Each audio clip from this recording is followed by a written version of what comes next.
Today I'm going to tell you guys why I jumped out of the Airbnb business. All right, before I do that, I want to introduce myself to anybody that's new here. My name is Justice Mullins. I'm 26 years old. I'm from Atlanta, Georgia, and I am massively passionate about personal finance, investing, and entrepreneurship. I run a brand online. You can find me across multiple platforms, Middle Class Climber. Reach out to me there to see more content. And also, I'm very accessible and I would love to be a part of your growth, your development. So shoot me a message if you have any questions at all. All right, now we're gonna dive right in. I'm gonna tell you a little bit about my experience in real estate, my experience in Airbnb, and then I can tell you kind of why I jumped out, why it just wasn't for me, it didn't work out well. That's not to say that you can't make money. That's not to say that you shouldn't do it. But I just know from my personal situation, it didn't work out well, and I can tell you exactly why. So I'm gonna take you guys back to November of 2020. I was 25 years old. It was actually one day after my 25th birthday. I closed on my first property. What an amazing, what an incredible, what an exciting moment. And I think in America, sort of the conventional wisdom is that your biggest purchases are gonna be your house and your car. And by 25, I knocked that out. And so it was really surreal, that moment. So I spent about a month getting the property ready to get moved in. It had some really old carpet. It had popcorn ceilings. I wanted all of that gone. So spent some time, some money, got that taken care of, moved into the property. Enjoyed it. I was living alone for about a month, and then that first mortgage payment was coming due. And I was not wanting to pay this mortgage out of my active 9-to-5 income every single month. So I started looking for options. I considered, having a roommate, but I was also talking to one of my friends who is pretty big in Airbnb. I think at the time he had 3 or 4 properties. And he's telling me, man, you can make some really good money if you take those rooms, those spare bedrooms that you have, and you list them on the platform. And I was real skeptical about it. I was like, I don't want strangers coming in and out of my home. What if they throw parties? What if they smoke in the house? What if they mess things up? But it got real as I started entering the account number on that mortgage website with my bank, and it just got real. And I heard him out. I sat down with him one last time. He actually showed me the numbers, and I was like, all right, this could be crazy. Like, I can make a lot of money doing this. Way better than having a 12-month tenant or like a roommate kind of situation. So that was all I needed to see. Saw the numbers, spent some more money getting the house ready, took some photos of the spare bedrooms and put it up on the platform. First guest, she was amazing. Second guest, absolute nightmare guests. I'll make another video about that one. That was crazy. I had some really terrible guests in my second booking. But everybody else after that was pretty chill.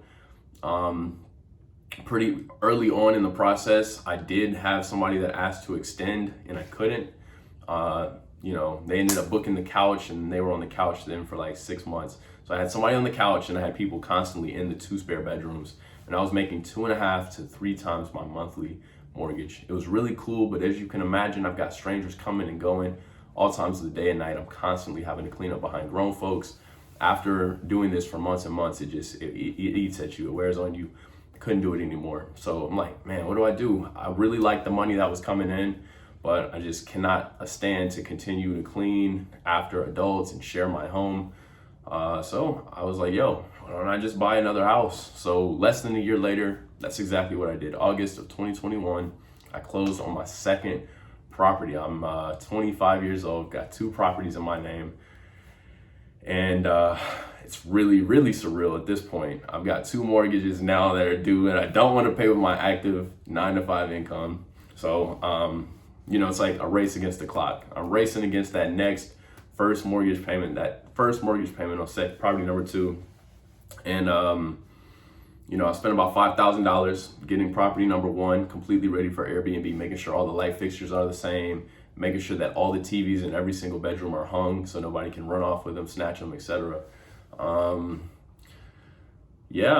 So finally I did it. November of 2021, property number 1 was ready to be an entire home listing on Airbnb, and I felt really, really good about it. The Atlanta Braves were in the World Series. They're playing here in Atlanta. All right. I've got like 7 or 8 days to book. Before they start playing. So I'm like, this is perfect. So I put the price on my house at $250 on the weekends. And I feel really good. I'm already counting my money up. I'm like, I'll make like $7,000 a month. It's going to be crazy. And 3 days go by and nothing at all. No bookings, no inquiries, no attention, no love at all. So I slashed my price. I'm like, all right, no worries. I was maybe a little greedy. I slashed my price to $175 on the weekends. Let it sit for like another 24 to 36 hours. Now I know by this time I should be getting bookings. I know how the app works. I know that when you change the price, I know that the market will respond because I've been doing Airbnb for the last like 6 months as a house hack, as a shared home situation. All right, so set it up there at 175 for 24, 36 hours, nothing. I'm like, yo, this is crazy. Now we're talking about like we're maybe 3 days away from game night here, World Series in Atlanta. So I'm like, all right, I dropped the price down to 95 on the weekends, in the weekdays, and I created a separate listing on VRBO. Put it up there for like 135, and I think that was the right combination because between the two apps, I was able to book up 18 out of 30 days in the month. All right, so bam, I'm feeling good. I've got bookings. I've got enough bookings this month to cover the mortgage, right? And there's still plenty of month left that I can fill up and get people in on these vacant days. So I'm like, all right, cool. We're doing good. Get my first booking. Guests come in. They're there for like 5 days, 5 nights. And I'm expecting while they're there, I'll be able to, start manipulating the prices on these vacant days to get people booked. And I'm doing that. Days go by, no one's eating, no one's booking up on these vacant days. And I'm like, yo, this is crazy. So first 2 guests, I end up cleaning the property myself. And it is a lot more work than it was when I did a shared home situation. You see, you do a shared home situation, you've got somebody checking out of one bedroom, but you still got guests in the other bedroom. So you don't need to clean the whole entire house. You just need to vacuum a little bit in the common areas. You need to change the sheets in one bedroom, make sure the bathroom's tight, and bam, you're good. But when you're doing an entire home, you got to clean the entire home. You got to wash all the sheets, all the towels, all the pillowcases, all the comforters, duvet covers. You gotta vacuum. You gotta sweep. You gotta mop. You gotta clean the kitchen and do all the dishes. It's crazy. And then now in COVID, you gotta do even more. You gotta make sure everything is disinfected. So it's just a lot of work, big time commitment. And more of the month is going by and it's not booking up. I'm dropping the price, and it's to the point where, if I continue to drop this price, it's not going to be worth me even having somebody come into the house, because either A, I'm going to have to go and clean it myself, or B, I'm going to have to pay a cleaner to come and do it. And the booking will have been less than it cost me to even have a cleaner. So I'm like, yo, this is crazy. I'm halfway into the month and I'm already thinking about jumping ship and like switching over to the rental. But really what solidified it was the next 3 guests that I had that I hired cleaners for. And so I'm thinking like, listen, if this thing is not gonna make me money, I'm not gonna spin my wheels and waste my time doing it, especially because I work a 9 to 5 that pays me very well. And it's based on performance, right? I work in sales. So if I'm at work not selling, I'm not making money. So I need to be locked in 8 hours a day. I don't have time to be running out, cleaning the house. So even though the property's losing money, I'm down. I'm like, let me just hire a cleaner. They'll take care of the issue for me.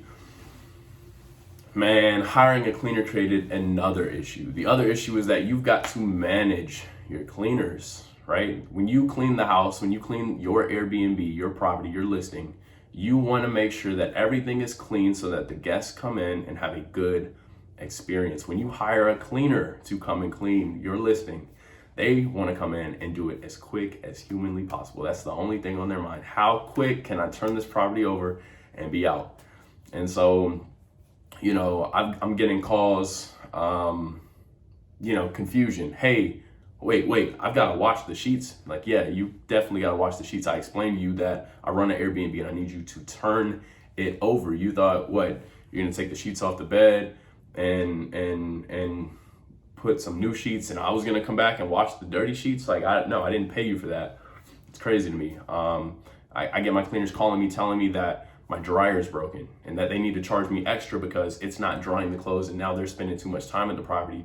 I go over to see what it's about. I'm freaking out. I'm thinking I got to go spend another $500-600 buy a new dryer.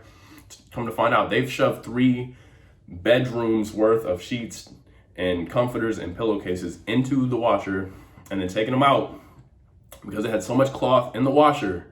The water did not when it does the spin cycle, did not get the water out. Then they took it soaking wet and put it all in the dryer. So it's just in there spinning. It's just like a giant mass of cloth just spinning. Of course, it's not drying. So, and no, of course, I'm not paying you more. Like, you gotta like push back because people will really take you for a ride and like take advantage. So that was a lot. That was a lot. That was why I got out. There's just a lot of problems. It's really hairy. It's really messy. And again, my main income comes from my day job. I make so much more money from my day job than I could possibly make, with 1 3-bedroom on Airbnb. So, I cannot afford to have it steal from my productivity at work. Now, the decision to turn it into a 12-month rental was amazing. It was amazing. I am so much better off for several reasons. For first, I was losing money on Airbnb, right? It was not booking up enough to even pay the expenses. Second, I would have had to go clean it myself, costing me time, or I would have had to hire a cleaner to clean a house that's losing money. When I switch over to a 12-month tenant, a few things happen. First thing that happens, I'm guaranteed a fixed amount of cash flow every single month. Second thing that happens, I can take the utilities out of my name. That saves me $500, and between that and the market rent guarantees me about $700 or $800 a month in profit. Third thing, I know exactly who my tenant is because you're able to do a credit check and a background check, and this house is now their home. They're gonna treat it a lot better than a short-term Airbnb guest would, because again, they treat houses like hotels. This was the final thing that sold me. The tax impact of running a long-term rental is so much better than running an Airbnb. See, when you run an Airbnb, that's an actively managed real estate business. You are considered self-employed.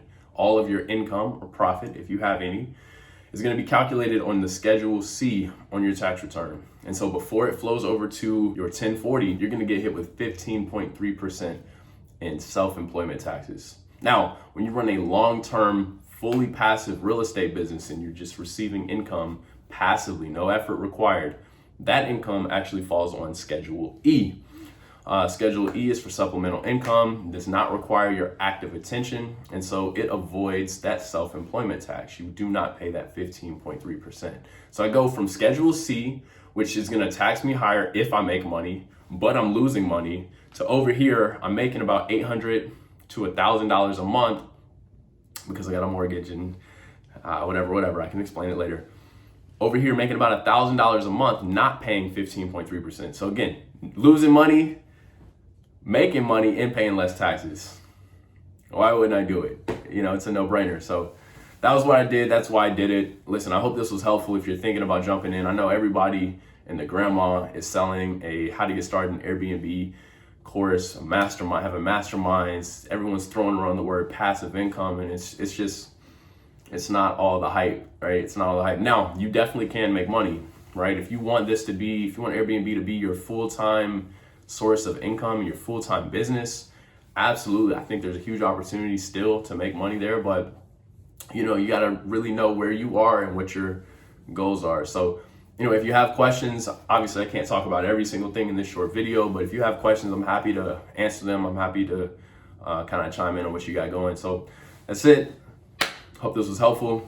Talk to you guys soon.